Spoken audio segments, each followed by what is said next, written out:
Hello students, how are you? Good? Say yes that you are very good in your health. And with this hope, welcome to online classes by SCM Children Academy Haldor. Myself Tabassum Parveen. Today I have brought to you the next poem of your class 10th English. That is A Tiger in the Zoo. आज की जो हमारी poem है वो है a tiger in the zoo and it is written by Leslie Norris. ये किसके द्वारा लिखी हुई है? लेस्ले नॉरिस ने इस पोएम को लिखा है। और इस पोएम में जो लेस्ले नॉरिस है वो हमें एक मैसेज दे रहे हैं, वो हमें बता रहे हैं कि freedom is very important for every creature in the world, whether it is human being और एनिमल्स। वो बता रहे हैं कि जो फ्रीडम है वो एवरी लिविंग क्रिएचर के लिए बहुत ज़्यादा इम्पॉर्टेंट है, क्योंकि इस गिफ्ट के साथ गॉड ने हमें इस वर्ल्ड में, इस दुनिया में भेजा है। और अगर हमारी इस फ्रीडम को कोई हमसे छीन लेता है तो हम पर क्या उसका इफ़ेक्ट होता है, हमारी एक्टिविटीज़ कैसी हो जाती हैं।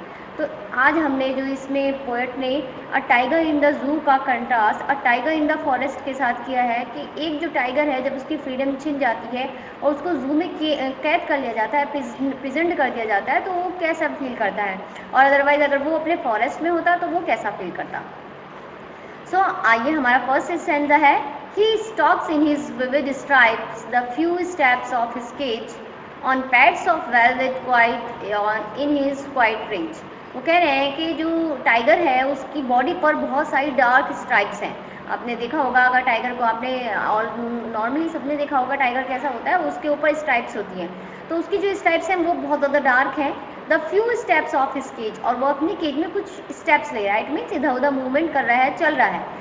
On pads of velvet quite in his white range, और उसके जो पैड्स हैं, उसके जो पैर हैं, आपने देखा होगा कि उस पैर जो होते हैं थोड़े गद्देदार से होते हैं, तो इसलिए यहाँ उन्हें वेलवेट पैड्स कहा गया है कि अपने वेलवेट पैड्स के साथ वो क्वाइट मूवमेंट कर रहा है इन हिज क्वाइट रेंज। और उसका जो गुस्सा है वो क्वाइट है, शांत है, इट मीन्स वो गुस्सा है और उसकी जो स्ट्रेंथ है और अपना गुस्से को वो काम किए बैठा है, शांत किए बैठा है, और अपने उस रेज के अंदर, अपने केज के अंदर वो अपने रेज के साथ इधर उधर मूवमेंट कर रहा है।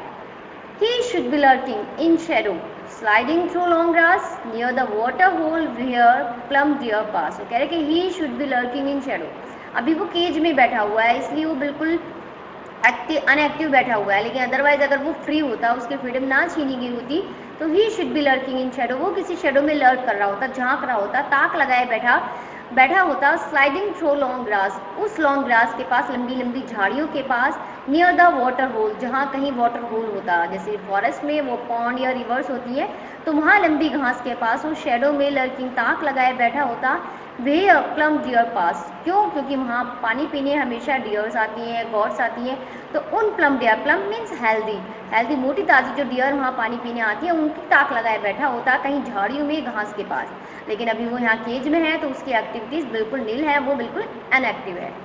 He should be snarling around houses at the jungle's edge, waving his white fangs, his claws, terrorizing the village। He should be snarling, वो दहाड़ रहा होता, अराउंड हाउसेज, उन हाउसेज के पास, एट द जंगल्स एज, वो ऐसे घर जो जंगल्स की एज पर बने हुए हैं, किनारों पर बने हुए हैं। अगर भाई वो फ्री होता, उसकी फ्रीडम ना छीनी गई होती, तो वो कहीं ना कहीं दहाड़ लगा रहा होता। बेरिंग हिज वाइट फैंक्स, अपने टीथ दिखा रहा होता, वाइट टीथ, हिज क्लॉज, अपने नाखूनदार पंजे दिखा रहा होता, टेरराइजिंग द विलेज, और अपने उन क्लॉज के साथ, अपने वाइट टीथ्स के साथ पूरे विलेज को टेरराइज कर रहा होता। लेकिन अभी वो बिल्कुल हेल्पलेस है, अनएक्टिव है, क्योंकि उसको फ्रीडम नहीं है। But he is locked in a concrete cell, his stand behind bars, stalking the length of his cage, ignoring visitors। But he is locked in a concrete cell, लेकिन अभी वो free नहीं है, वो एक कॉन्क्रीट सेल में, एक BRICS और सीमेंट की जो सेल है उसमें उसको कैद किया गया है, प्रेजेंट किया गया है। हिज स्ट्रेंथ बिहाइंड बार्स, और उसकी जो स्ट्रेंथ है, उसकी जो आप कह सकते हैं कैपेसिटी है, वो इन आयरन रॉड्स, जो केज की उसकी आयरन रॉड्स हैं, बार्स हैं, उनके पीछे है, वो उसको शो नहीं कर सकता, वो उसके लिए अभी यूजलेस है। Stalking the length of his cage, उस केज की लेंथ को बराबर देखते हुए, उसको ताकते हुए, घूरते हुए, इग्नोरिंग विजिटर्स, वो जो विजिटर्स रूम में उसको देखने आ रहे हैं वो सबको इग्नोर कर रहा है। क्यों? क्योंकि वो अभी केवल उस केज के बारे में सोच रहा है, अपने फ्रीडम के बारे में सोच रहा है, जो इस केज ने उसकी फ्रीडम को छीन लिया गया और उसको उस केज में रखा गया है।